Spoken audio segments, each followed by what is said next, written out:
un planhigyn fel hyn yn gallu cynhyrchu 2 filiwn, 2 million seeds, 2 filiwn o hadau pob. Wirionedd wedi mwynhau, a mae wedi codi ngalon i cerdded ar y blaen a clywed chi gyd yn sgwrsio'n frwdfrydig yng Nghymraeg efo'ch gilydd. Mae wedi bod yn wych, da iawn chi. A daliwch ati, da chi, daliwch i fynd. Reit, da ni'n mynd mewn i'r castell rwan.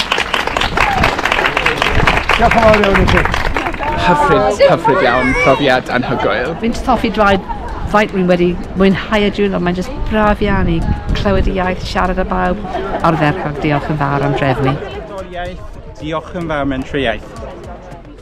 Diolch yn fawr am amser anhygoel. Diolch yn fawr iawn. Diolch o galon. Roedd e'n anhygoel. Diolch.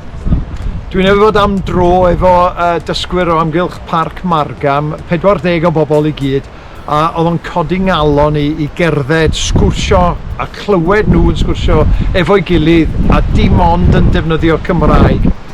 A mae'r Mentrau Iaith yn trefnu diwrnodau fel hyn, a mae hynna mor bwysig. Maen nhw'n bwysig i'r dysgwyr, wrth gwrs, bod nhw'n cael dod at ei gilydd a cael sgwrsio, a cael cwrdd wyneb yn wyneb, cael mynd allan, cael cwrdd â pobl gwahanol hefyd. Dwi'n cael diwrnod fel hyn, mae'n codi ngalon i, mae'r batri'n llawn unwaith eto i mynd allan i siarad Cymraeg efo pawb. Felly, i'r Mentrau Iaith lleol fan hyn, wrth gwrs, ond i'r Mentrau Iaith ar hyd a lled Cymru gyfan, diolch o galon i chi.